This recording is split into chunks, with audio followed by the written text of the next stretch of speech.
Saudações a todas e todos. Este é o canal Ponto de Partida das Ideias, abrindo a sua temporada 2025. Nós estamos aqui hoje com o historiador Rodrigo Pérez, e, como vocês devem saber, o Rodrigo é doutor em História Social pela UFRJ, Universidade Federal do Rio de Janeiro, e é professor de teoria, historiografia brasileira da Universidade Federal da Bahia, da UFBA, né? Além disso, o Rodrigo é autor de diversos livros, né? E, apesar de ser jovem, é um intelectual já com quilometragem no debate público brasileiro, né? Diante de tudo isso, eu gostaria de agradecer muito a disponibilidade dele de aceitar fazer essa conversa conosco aqui. Inicialmente, eu acho que eu sou obrigado a pautar um tema que talvez eu não gostasse de pautar, que é justamente a eleição do Donald Trump e as perspectivas do mandato dele, né? Eu faço isso porque eu tenho notado que o Rodrigo, apesar de ter se pronunciado sobre uma gama de temas muito variada, eu acho que eles têm convergido para a questão da chamada guerra cultural, né? E não tem nada que a gente possa associar a guerra cultural de uma maneira tão enfática quanto os pronunciamentos do atual presidente dos Estados Unidos. Você não acha, não, Rodrigo? Olá, para todos e todas os seguidores aqui do canal Ponto de Partida. Sempre um prazer conversar com o Marcelo, meu conterrâneo. A gente sempre aprendo muito com essa troca. Bom, a guerra cultural, eu estou nesse momento falando com vocês a partir de Madrid, onde, com o financiamento da sociedade brasileira, a quem eu muito agradeço, através do CNPq, eu estou fazendo meu pós-doutorado exatamente na retórica política das chamadas direitas radicais contemporâneas, né? Que tem como uma entre tantas características aquilo que os estudos especializados, Steven Forte, Enzo Travesso, os meus próprios textos, Pierre Rosan Vallon, entre outros tantos autores que vêm se debruçando sobre esse assunto, chamam de guerra cultural. Né, Marcelo? Então, o que é a guerra cultural característica dessas direitas radicais contemporâneas? Né? É uma questão de estratégia de dominação política. Consiste em deslocar o foco do debate e do embate político, né? Do debate e do embate político. Consiste em deslocar o foco das questões materiais mais relacionadas à acumulação capitalista, e aqui eu falo de habitação, acesso à saúde, qualidade do emprego, meio ambiente, né? E esse foco ele passa a estar direcionado ao plano do comportamento, sobretudo das identidades de gênero e das identidades sexuais, né? Então, essa direita radical, ela foca nisso, né? Ela foca na constante promoção do pânico moral no mundo ocidental, cristão, e assim ela vem conseguindo êxito desde a primeira vitória de Trump, em 2016, ela vem conseguindo êxito na conquista de maiorias eleitorais, né? O que faz com que, claro, na democracia, conquista o direito de governar aquele que conquista mais votos, né? Então, o Trump já venceu essa segunda vez. Javier Milei, que até então, isso é curioso, Marcelo, Milei, até então, ele tinha uma retórica de guerra cultural, mas essa não era o seu foco, né? A sua prioridade era o debate mais propriamente econômico, e lá com a sua proposta anarcocapitalista. Só que o Milei publicou um texto hoje, que foi o seu discurso em Davos, e hoje, só para situar os nossos amigos e amigas, dia 22 de janeiro de 2025, onde o Milei, claro, inspirado em Trump, entra com tudo. Depois vocês lá, se tiverem estômago, visitem a página do Javier Milei no Instagram, que vocês vão perceber que ele entra com tudo também na agenda da guerra cultural. Tivemos, né, a vitória do Bolsonaro aqui no Brasil em 2018, uma eleição muito disputada em 2022, onde essa direita radical, em diversos países do mundo, na Espanha, onde eu estou agora, com o Vox, né, e a sua oposição ao governo do PSOE, do Partido Socialista Espanhol, comandado pelo Pedro Sánchez. Nós vamos perceber isso na Itália, com Giorgia Meloni, na Hungria, com Viktor Orbán, direitas radicais, na França, né, com a Marine Le Pen, direitas radicais, cada uma com as suas particularidades, mas todas essas com uma ênfase muito forte na guerra cultural. E isso, Marcelo, não é apenas uma estratégia, digamos assim, gramsciana de dominação política dessa direita radical. O campo que costuma antagonizar com essa direita radical no plano da guerra cultural, que a gente pode chamar aqui de identitarismos progressistas, né? Podemos falar em duas modalidades de identitarismos: o identitarismo progressista e o identitarismo conservador, que é exatamente esse dessa direita radical contemporânea. O embate entre esses dois campos é exatamente na lógica da guerra cultural. Aí eu acho que a gente vai conversar sobre isso mais, e o que eu deixo como uma reflexão inicial é essa, né? Quando a disputa ela é travada entre um identitarismo progressista e o identitarismo conservador, na lógica da guerra cultural, a direita radical ela vence, né? Parece que esse é o seu terreno de conforto. E aí fica essa questão: será que nós progressistas temos que fazer o debate nesse flanco? Entendi. Mas me diga uma coisa, eu tento concordar com o que você fala, tal, mas me fica uma dúvida que eu tenho certeza que não é só minha, né? É óbvio que há uma prioridade das questões materiais do ponto de vista do debate eleitoral, debate político, né? Questões ligadas a salário, moradia, saúde e acesso à terra e muitas outras, né? Mas me parece óbvio, né? E a eleição de 2022 no Brasil provou isso, né? Quer dizer, não é possível um sucesso eleitoral também e nem a possibilidade da construção de um programa político propriamente dito, né? Para além das questões eleitorais, né? Sem mobilizar questões como as questões ligadas ao gênero, as questões ligadas à raça, entre aspas, né? Me parece impossível fazer isso, né? Como é que a gente deve se relacionar com esse fato? Esse é um debate muito sensível e que a gente sempre tem que tomar muito cuidado em distinguir a crítica política ao identitarismo e a defesa de políticas públicas de reconhecimento, né, de políticas públicas de inclusão, de proteção às minorias sociais, tanto aquelas marcadas pelo gênero, ou pela raça, ou também pela classe, né?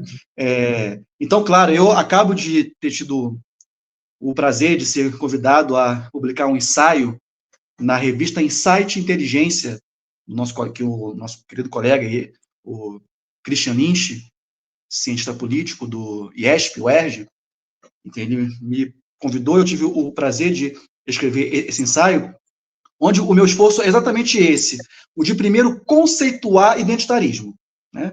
O identitarismo é uma cultura política, né? Que ele surge, num primeiro momento, lá nos Estados Unidos, década de 1960, 1970, e com o tempo se torna uma cultura política supra-ideológica, Marcelo.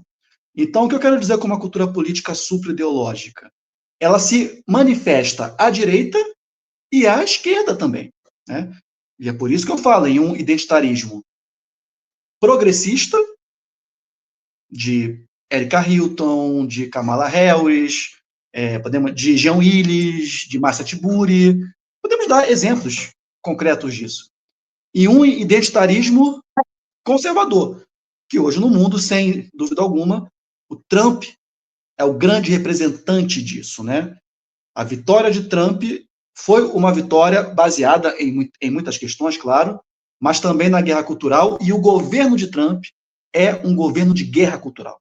Ele está deixando isso muito claro. Então, a crítica ao identitarismo, como linguagem política, como retórica política, como performance, é uma coisa. A defesa de políticas públicas de reconhecimento, né, e de proteção aos direitos das minorias é outra coisa, né? Eu costumo brincar com os meus alunos e amigos que eu sou perfeitamente capaz, Marcelo, de atravessar a rua e mascar chiclete ao mesmo tempo. Eu tenho cognição para isso, eu consigo articular as duas coisas. A crítica ao identitarismo, na minha percepção, ela é urgente, porque enquanto a disputa entre progressistas e conservadores for travada no plano da retórica das identidades e na lógica da guerra cultural, é tal como, eu vou usar aqui uma metáfora futebolística que eu adoro, é tal como o Flamengo insistir para jogar contra um time boliviano lá na altura de La Paz. Quem conhece futebol sabe disso, né? É o campo dos caras, é a lógica deles. Então, se o jogo for jogado nesse campo, eles vão ganhar todas. Então, isso é uma coisa. Outra coisa é, Marcelo, nós falamos muito em defesa de democracia, claro. Não é possível construir uma experiência democrática de qualidade sem que a gente tenha políticas públicas de proteção às mulheres, à comunidade LGBTQI, APN+, aos negros e aos pobres. Políticas públicas específicas, claro, né, que atendam às especificidades de cada um desses grupos, mas que sejam conduzidas por uma utopia, né? A gente um pouco perdeu essa ideia de utopia.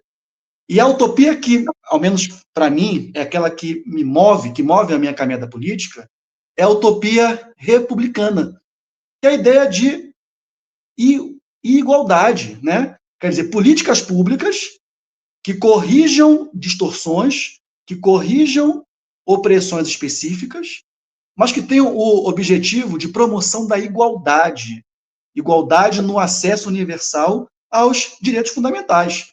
Então, claro, né, nós não temos uma democracia se mulheres não têm acesso ao trabalho, não têm acesso à saúde, não têm acesso à segurança, e o mesmo, nós não temos uma democracia plena diante de um quadro de homofobia estrutural, o mesmo para o racismo. Então, claro, né, que nós precisamos de políticas públicas que garantam esse aprimoramento democrático.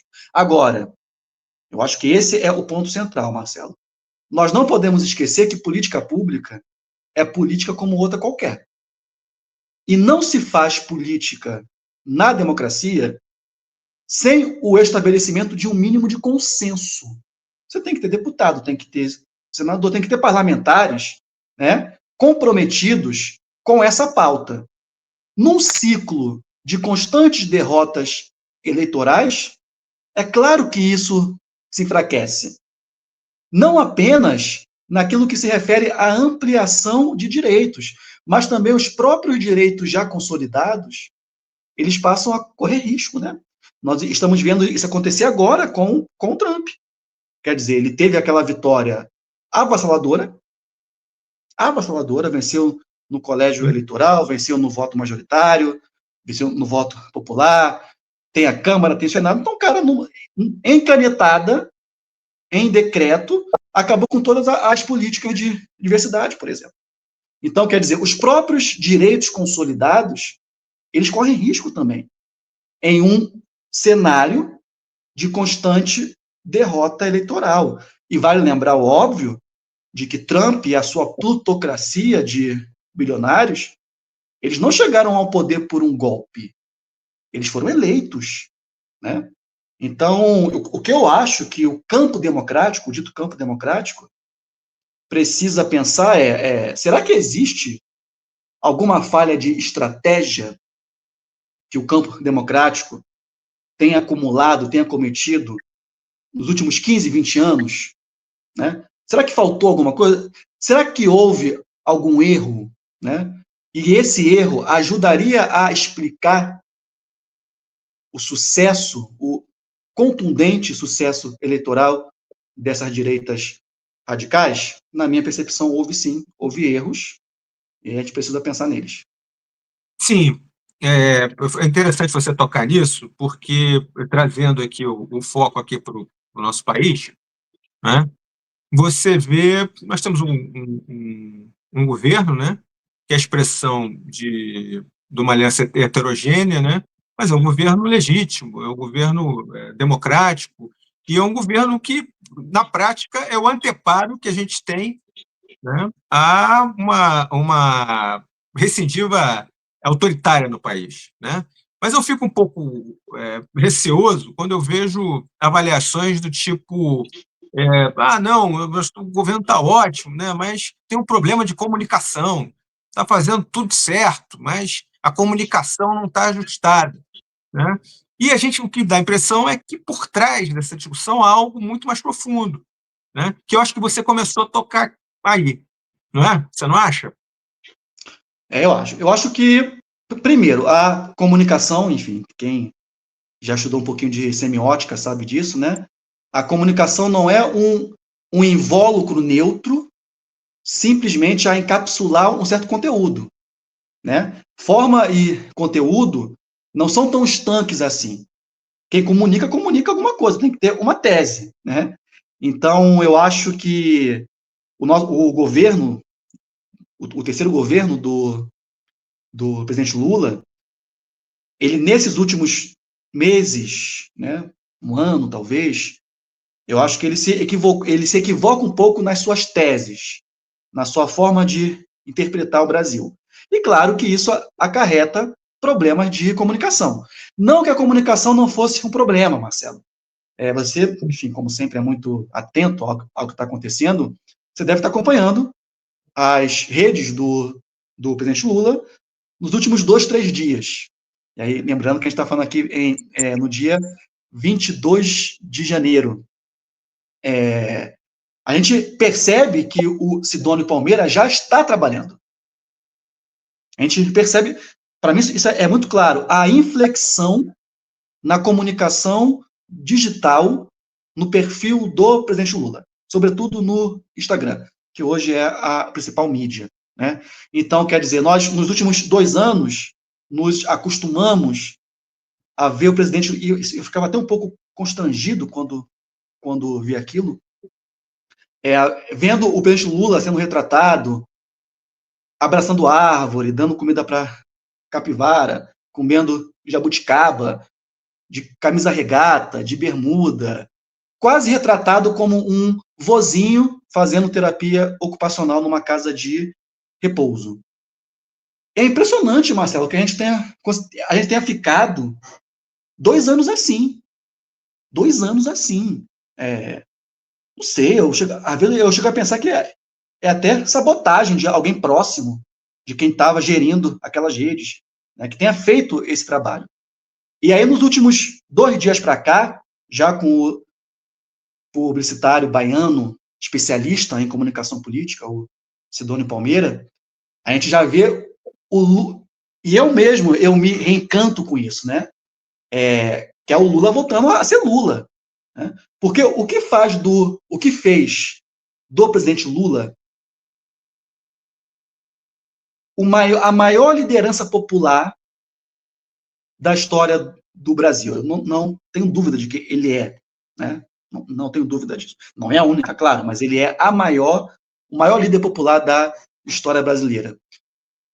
Nem sempre foi assim. Marcelo acompanhou isso bem. Quer dizer, em algum momento, Lula era o candidato das classes médias, dos intelectuais, dos profissionais liberais, né? A chave vira, e aí o nosso grande André Singer tem um texto ótimo sobre isso, o lulismo como movimento de massa, ele se consolida já ali por 2005, 2006, né? Quando o presidente Lula passa a ser socialmente percebido como símbolo do Estado provedor de direitos fundamentais. A força dele está aí, Marcelo. É a picanha, é a cervejinha, é a casa. O último vídeo que mostra o presidente entregando unidades do Minha Casa Minha Vida, e é emocionante aquilo, né? Ele junto ao povo, e as crianças felizes porque agora iam ter um quartinho bonitinho, arrumadinho, com cama, né? Então, Lula é isso, a sua força política está nesse aspecto, ele representa o Estado que leva a luz elétrica para os quinhões desse país continental, que leva água encanada, que traz moradia popular, acesso à universidade, o crédito, né? Então, quer dizer, nos últimos 2 anos, nós vimos o maior líder popular da história brasileira, o maior estadista do sul global no século XXI, sendo, insisto, representado como um vozinho em terapia ocupacional numa casa de repouso. Isso é um crime, isso é um crime lesa pátria.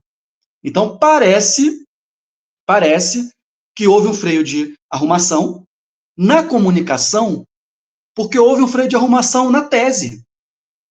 Né? O Brasil, a sociedade brasileira, é um país marcado pelo desenvolvimento periférico. Né? E em países assim, o Estado ele é fundamental. O Estado provê direitos, o Estado gerencia o progresso. E Lula representa isso.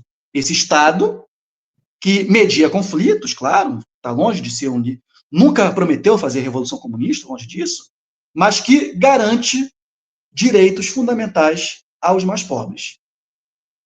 A comunicação vai ser eficiente diante do reencontro com essa tese.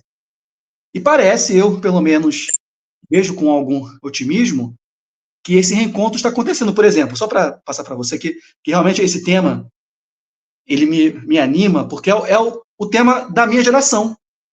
Né? Eu completo 39 anos agora, dia 30, e eu sou daquela geração, Marcelo, que chegou à universidade no primeiro governo Lula. Então, qual era a promessa para nós? A promessa era a promessa da prosperidade. Lula era a prosperidade. Tipo, menino, você gosta de quê? Tipo, uma conversa imaginária. Não, presidente, eu gosto de história. Então, você vai estudar na UFRJ, vai trabalhar muito duro, vai estudar mestrado, vai estudar doutorado, vai fazer concurso público e você vai prosperar. O que é prosperar? É ter as benesses, né, que a classe média tem. É poder viajar, é poder comer bem, é poder se vestir bem. Quem não quer prosperar? Né? Todos queremos prosperar. Então, parece que o nosso campo político entregou a narrativa da prosperidade para essa direita radical. E aí nós ficamos discutindo comportamento, discutindo sexualidades. Quando não. A tese da prosperidade é nossa, sempre foi.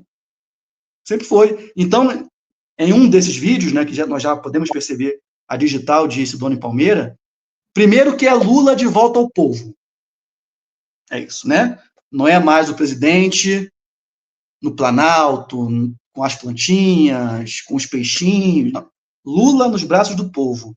E tem um vídeo que eu achei genial, que é o presidente falando com um gari, um homem branco pobre, curioso isso, né? Os brancos pobres existem, e são muitos, homem branco pobre, e esse gari diz, não, presidente, quero agradecer ao senhor porque minha filha está estudando arquitetura na Universidade Federal do Pará. E aí o presidente Lula, claro, entende de povo, ele já responde, você sabe quem estudou arquitetura também? O Chico Buarque. Então, olha só, o Chico Buarque, filho, né, de uma família intelectualizada, de classe média alta, paulista, filho do grande Sérgio Buarque de Holanda, e a filha do companheiro do Gari, eles são iguais. Os dois estão estudando arquitetura. O Chico estudou arquitetura e agora a filha do companheiro também. Entende? Que é o princípio da igualdade conquistada pela universalização de direitos. Nesse caso específico, o acesso à universidade pública. Então, acho que a nossa tese é essa. Né? Se o campo progressista, sob a liderança do presidente Lula, fez o que fez nesse país na primeira década deste século, né, deste século XXI, ali entre 2004, 3, 4 e 2012, né? Depois a crise começou e a gente está nesse ciclo de crise. Se houve muita coisa boa ali, foi porque a tese era essa. Então, acho que nós nos perdemos dessa tese e a comunicação, é claro, se perde também. Então, enfim, esperamos que a comunicação melhore através do reencontro com a tese fundamental. Entendi. Então tem que você identifica uma questão de fundo que vai além da comunicação, mas que se conecta a ela, se eu pude entender, né? Nesse sentido. Entendi. Então você está, que bom, né? Porque você está menos pessimista que você estaria nesse artigo, né? Há um tempo atrás, né? Você vê a possibilidade de um certo retorno, né? Do Lula ao favoritismo, né? Desde que, obviamente, a gente não sente em cima desse favoritismo, né? Marcelo, enfim. Prognóstico, enfim, sobre eleição e reeleição, é importante a gente pensar nisso. Aquele mundo, né? Aquele mundo onde os líderes populares tinham 70%, 80% de aprovação, como teve o presidente Lula, como teve a presidente Dilma também. 2012, um pouco antes do cataclisma de 2013, a Dilma chegou a ter uma popularidade maior do que a do próprio Lula, né? Uhum. Esse mundo acabou, né? Talvez a única exceção, eu acho que nós precisamos estudar mais o México, né, do López Obrador, Sim. e agora da sucessora, Cláudia, esqueci o sobrenome da presidente mexicana. Cláudia. Então, acho que a gente precisa estudar melhor o México. E uma outra exceção talvez seja o Milei. O Milei está com uma popularidade ainda alta na Argentina para os padrões contemporâneos. Uhum. Mas, fora isso, quer dizer, está tudo polarizado, é mitá, é meio a meio. Então, essa polarização ela está calcificada. Isso faz com que nenhum governo que almeje continuidade de poder, e todos almejam, isso não é um crime, possa se colocar em uma zona de conforto. Né? Primeiro porque a própria democracia, as próprias instituições vigentes, elas estão sob suspeição. Então você vê, já há 2 ciclos eleitorais que nos Estados Unidos o presidente incumbente não é reeleito. Foi com o Trump em 20 e agora com, enfim, a dupla Biden-Kamala em 23, em 24. Agora em 24. Na Argentina também. Foi com o Macri, depois com o Alberto Fernandes. No Brasil também, desde que se instituiu a reeleição, que o presidente incumbente ele não é reeleito. Então isso precisa ligar o alerta. Né? Quer dizer, não está fácil a jornada do poder. E isso no mundo inteiro. Porque as pessoas estão ansiosas, estão desconfiadas, e, claro, todas as críticas, né, e os ataques são dirigidos sempre a vida está mais precária, né? Claro. O contrário da prosperidade que você fala é justamente isso, uma enorme precariedade no ato de viver até, né, de conviver, de estar no mundo, né? A Europa, Marcelo, passa, enfim, eu estou morando aqui em Madrid há 9 meses, a chamada crise das vivendas, né? Que é uma crise dos aluguéis assustadora. Então, você vê famílias de espanhóis, classe média baixa, vivendo em estúdios, em kitnets de 20 metros quadrados com 2, 3 filhos.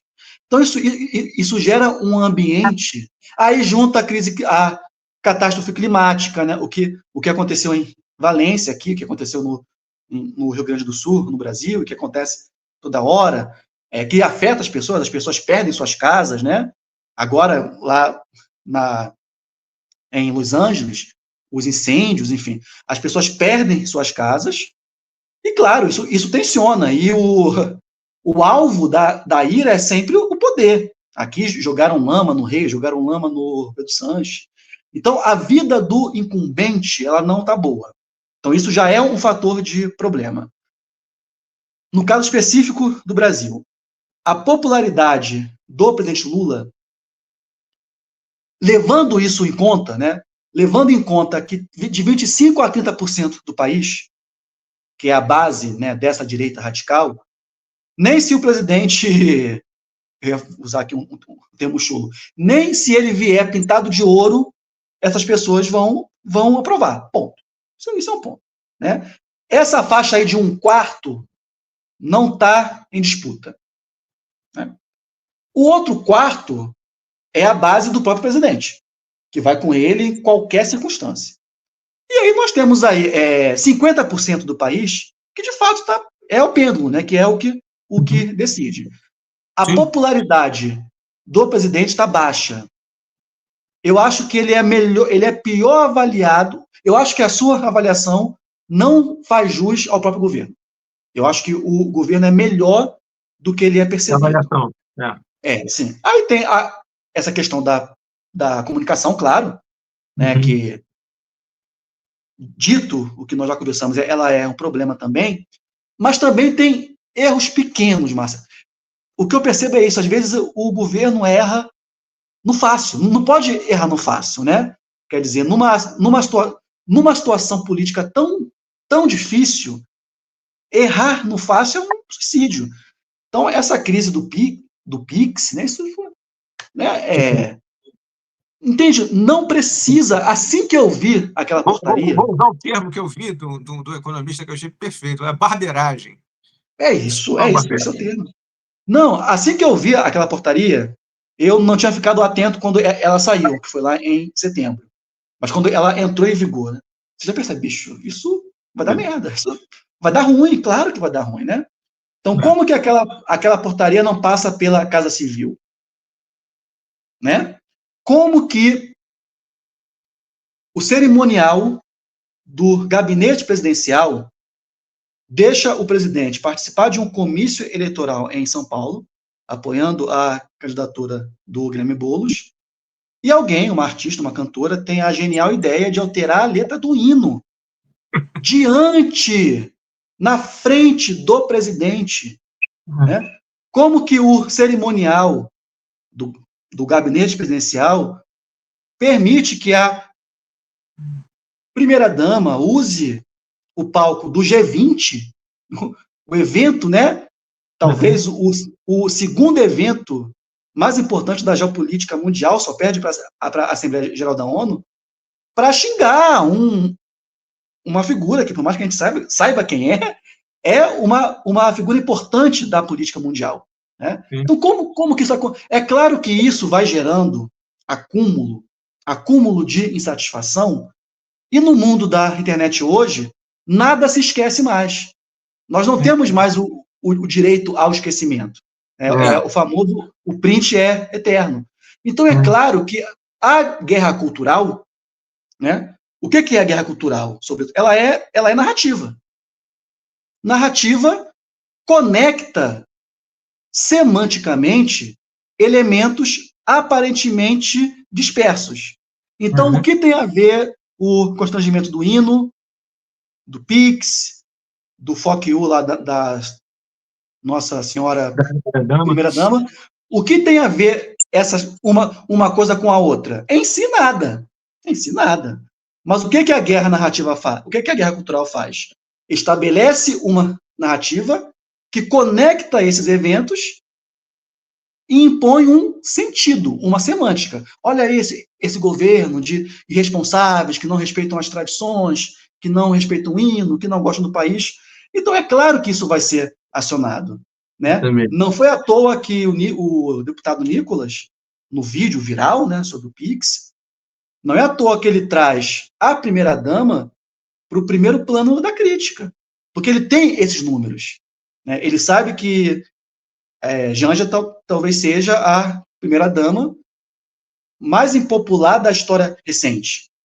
Ele sabe disso, né? A Quest liberou essa pesquisa, né? Eles têm esses números. Então, é claro que trazê-la ao primeiro plano da crítica tem um efeito maior. Então, é isso, quer dizer, a situação já é muito difícil. Eu acho que o governo... 2023 foi um bom ano. Foi um bom ano. O governo reagiu muito, muito bem ao 8 de janeiro, foi um bom ano. A economia estava legal, enfim, dólar sob controle, foi um bom ano. O segundo semestre de 2024 já foi um ano difícil, já foi um período difícil. Em parte por aquilo que o governo não controla, claro, né, os ataques especulativos. Nem ataque né? Acho que a gente pode escalar nesse conceito. Terrorismo especulativo. Acho que esse é o nome. Então, isso é claro. O governo não controla isso. Mas houve uma sucessão de erros fáceis, de barberagens, que precisa ser evitada, é claro. Dito isso, né, é difícil imaginar o PT perdendo uma eleição no controle da máquina. É difícil imaginar isso, né? Sobretudo em um contexto onde o Bolsonaro, muito provavelmente, não estará presente. E o Bolsonaro é um líder popular importante também. Né? Eu sempre digo isso para os alunos e interlocutores. O que nós vimos acontecer em 2022, eu acho que a gente ainda não consegue dimensionar o que foi aquele conflito. Foi o conflito entre as figuras políticas mais solares, mais carismáticas, entre os maiores líderes populares da história brasileira nos últimos 30, 40 anos. Sem dúvida alguma. Né? E claro que aqui eu não estou fazendo nenhuma simetria entre ambos, né? Como um fenômeno político. Então, então é difícil pensar o PT e o presidente Lula perdendo uma eleição no controle da máquina. Mas até 2026 é muito tempo, né? Como que vai estar o estado de saúde do próprio presidente Lula? Uma campanha presidencial num país como o Brasil, a gente sabe que não é simples, né? Mas, enfim, o pessimismo e o otimismo a gente vai mudando, né? Sim. Esses últimos dois vídeos me deixaram mais animado. Eu acho que me reencantaram, assim. Porque é exatamente aquela tese, né? Eu acho que essa é a tese vitoriosa. Agora vamos ver. Tomara que continue assim. A gente está chegando no final aqui, então eu queria saber de você planos, né? O que você tem? Tem livro novo? Você já falou, né, que tem um ensaio novo aí no forno, né? Enfim, eu convido todos e todas a me seguirem lá pelo Instagram, @Rodrigo Pérez Oliveira. Estou sempre ali, enfim, falando dos meus trabalhos. Antes de vir aqui para a Espanha, eu lancei 2 livros, sempre pela parceira editora Autografia, que foi o Capítulos da Crise Democrática Brasileira, volume 1, e depois um livro que eu organizei junto com 2 colegas, Carlos Zacarias e Wagner Geminiano, sobre negacionismo histórico. Né? E agora, eu estou com um livro, agora saindo, vamos lançar, já tem até data, eu vou divulgar, no dia 4 de abril, no centro do Rio de Janeiro, que é um livro sobre o signo da crise no pensamento social brasileiro, né, que eu organizei junto com Henrique Gaio e Cairo Barbosa, onde a gente faz uma investigação no repertório intelectual nacional para tentar entender como que, em diferentes momentos, a intelectualidade brasileira interpretou os impasses e os dilemas do nosso desenvolvimento. Né? Eu acho que isso pode ajudar, eu acho que fazendo esse mergulho histórico, Eu acho que podem surgir algumas respostas que nos inspirem, né, nos nossos dilemas contemporâneos, porque eu acho que o que está em jogo é sempre isso, né? É sempre o tempo presente e como que a gente pode colaborar com esse país, né, que com todos os seus problemas, que são muitos, é o país que nos formou, né, que investiu na nossa formação, desde as primeiras letras até o pós-doutorado agora, né, sempre com financiamento público. Eu acho que esse é o nosso compromisso. Perfeito. Bom, muito obrigado, Rodrigo. Você sabe aqui que você está sempre aqui, as portas estão sempre abertas para você voltar aqui, para a gente ter essas conversas assim, para lá de interessantes, tá bom? Então, vou me despedindo aqui. Peço que quem gostou, curta. Quem curtiu, se inscreva no canal. E quem se inscreveu, que chame os amigos para conhecer o nosso trabalho. Muito obrigado e até a próxima.